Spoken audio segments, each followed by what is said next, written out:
Hello, मैं doctor Rao. आज जिस टॉपिक के बारे में मैं डिस्कस करूंगा वो हमारे पास पेशेंट्स आते रहते हैं और एक ही बात कहते हैं कि सर उनसे बचपन में हमसे गलतियां होती हैं। तो आज हम इस बात को डिस्कस करेंगे कि ये बचपन की गलतियां होती क्या है और ये क्यों होती है, और अगर हो जाती है तो इससे क्या आपको नुकसान होता है और उसका इलाज किस तरह से इलाज किया जाता है। तो इस वीडियो में, क्योंकि ये लंबा बहुत वीडियो हो जाएगा, तो पहले हम डिस्कस करेंगे कि ये बचपन की गलतियों से कैसे प्रॉब्लम शुरू होती है। देखिए, हमारे हिंदुस्तान में प्रॉब्लम ये है कि जो सेक्स एजुकेशन है उसका बहुत बड़ा अभाव है।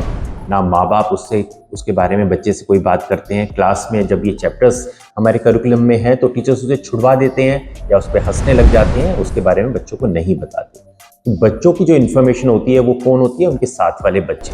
उनमें से कोई एक ऐसा बच्चा होता है जो ज़्यादा शरारती होता है, वो ज़्यादा ज्ञानी बनता है दूसरों के कारण, दूसरों के मुकाबले, और वही उनको सजेशन देता है कि अब आपको क्या करना है। तो वो उनको बताता है कि यार मैंने ऐसा किया था, मैंने बेसिकली यहाँ पे हाथ हिलाने की बात कर रहा हूँ, कहते कुछ हो रहा है लेकिन इसके हाथ हिलाने की आदत उनको शुरू हो जाती है, जिस कारण से वो दूसरे बच्चों को कहते हैं कि बड़ा मजा आता है, आप भी क्या करो, इसमें बहुत मर्दानगी है, ये है। जो बच्चा मासूम है, जिसको कुछ ज्यादा पता नहीं है, वो भी ये काम करना शुरू कर देता है। अब एक बार उसको करने के बाद प्लेजर आता है, छोटी उम्र होती है, सारे दिन फ्री रहते हैं, पढ़ाई लिखाई में ज़्यादा ध्यान नहीं होता, ज़्यादातर काम यही करते हैं दोस्तों के साथ मिलके, तो इसको दिन में 2-2, 3-3 बार करने लग जाते हैं। जब ये आदत इतनी ज़्यादा पक जाती है और कई साल तक ये काम करते हैं, 4-5 साल तक, मान लो 13 साल में शुरू किया, 12 साल में शुरू किया और 17-18 साल तक ये करते रहते हैं और उसमें इनको खूब मज़े भी आते हैं। लेकिन एक टाइम ऐसा आता है जब वो कहीं इंटरनेट पे या उनके दोस्ती या उनको खुद ये महसूस होने लगता है कि उनको अब कमजोरी आने लगी है या वो उससे अब परेशान होने लगते हैं। तो ऐसे में जब वो सर्च करते हैं तो वो इमीडिएटली उसको छोड़ देते हैं, क्योंकि वो बहुत डर जाते हैं क्योंकि कहीं इससे कहीं नपुंसकता तो नहीं हो जाए। तो यहाँ पे ये पहला पॉइंट होता है, यहाँ से शुरू होती है प्रॉब्लम। जब वो उसको इमीडिएटली छोड़ते हैं तो यहाँ पर उनको शुरू हो जाता है, इसको कहते हैं धात, इसको धात सिंड्रोम भी कहते हैं इंग्लिश में। ये सिर्फ साउथ ईस्ट एशिया यानी हिंदुस्तान, पाकिस्तान, बांग्लादेश, इसी जगह की प्रॉब्लम है। ज़्यादातर वेस्टर्न कंट्रीज में ये प्रॉब्लम बहुत कम है।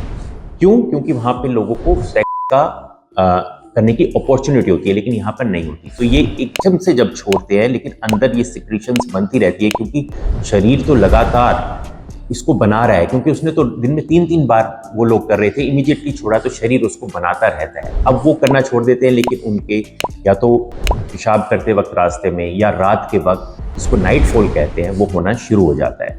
उसको होने के बाद क्या होता है कि पेशेंट जब सुबह उठता है तो उसको एक कमजोरी महसूस होती है और धीरे धीरे उससे वो कमज़ोर होने लगता है, उसको कुछ खाना हजम होना में परेशानी हो जाती है और शरीर में बीमारी हो जाती है, और ख़ास तौर पे उसके पैर में कमज़ोरी होनी शुरू हो जाती है। अब इसके लिए वो जाके कहीं दवाई लेने चले जाता है।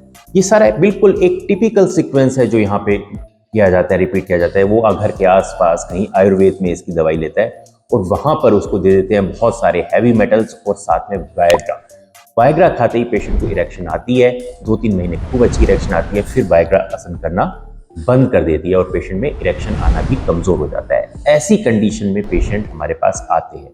तो ऐसे पेशेंट्स में क्या क्या दिक्कत हो चुकी है? वो ऑलरेडी उसको इरेक्टाइल डिस्फंक्शन हो चुका है, उसको नाइटफॉल हो चुका है, उसको धात सिंड्रोम हो चुका है, उसको पीएमई हो चुका है और वायग्रा से रेजिस्टेंस हो चुकी है। तो अगर आप भी इन सब समस्याओं से जूझ रहे हैं तो इसमें घबराए नहीं, डरे नहीं, डिप्रेशन में मत जाए। सबसे पहले तो मैं वो करूँगा जो आप अपने घर में कर सकते हैं इससे बचने के लिए, फिर उसके बाद हम बताएंगे कि इसका मेडिकल इलाज क्या होता है। तो सबसे पहली बात है कि आप अपने जो काम है, जो क्रिएटिव काम है, जिससे सेटिस्फेक्शन आती है, जैसे अगर आप पढ़ाई लिखाई करते हैं तो पढ़ाई लिखाई में मन लगाएं, खेल कूद जरूर करें, एक्सरसाइज जरूर करें, क्योंकि जो ज़्यादा एनर्जी एक्सरसाइज में निकलेगी तो उससे ये कम हो जाएगा। में आप मसाज जरूर करें। इस मसाज करने के लिए आप क्या यूज़ कर सकते हैं? कोकोनट ऑयल यूज़ कर सकते हैं, उसमें 1-2 लौंग पीस के डाल सकते हैं, एक ये चीज़ करें। और चौथा, कीगल एक्सरसाइज। ये सब काम जरूर करें घर में। इसके अलावा आप मल्टीविटामिन की गोली ले सकते हैं, विटामिन डी ले सकते हैं, उसका सैशे आता है, वो भी आप दूध में डाल के ले सकते हैं। ये सब अगर आप करेंगे, और सबसे इंपॉर्टेंट, आप स्ट्रेस मत लें, घबराए मत कि अब मेरी जिंदगी का क्या होगा, मैं बर्बाद हो गया, ये हो गया, वो हो गया। और ऐसे बहुत से डॉक्टर्स या इंटरनेट पे मिल जाएंगे, वैसे मिल जाएंगे, आपको इस बात पे बहुत ज़्यादा डराने लग जाते हैं कि अब तो आपकी ज़िंदगी खराब है, इससे ये प्रॉब्लम हो जाएगी। वो ना डरें, स्ट्रेस ना लें, घबराए नहीं बिल्कुल भी। आप इसका साइंटिफिक इलाज पॉसिबल है। हजारों हजार पेशेंट हमारे पास आके इसका इलाज कर चुके हैं और ठीक हो चुके हैं, आप भी ठीक हो जाएंगे। तो इसको जानने के लिए कि अब हम इससे आगे कैसे इसको टैकल करेंगे, आप हमारा नेक्स्ट वीडियो जरूर देखें इसी सीरीज में। इसमें हम लंबे से डिस्कस करेंगे, एक वीडियो में टाइम बहुत लंबा हो जाएगा।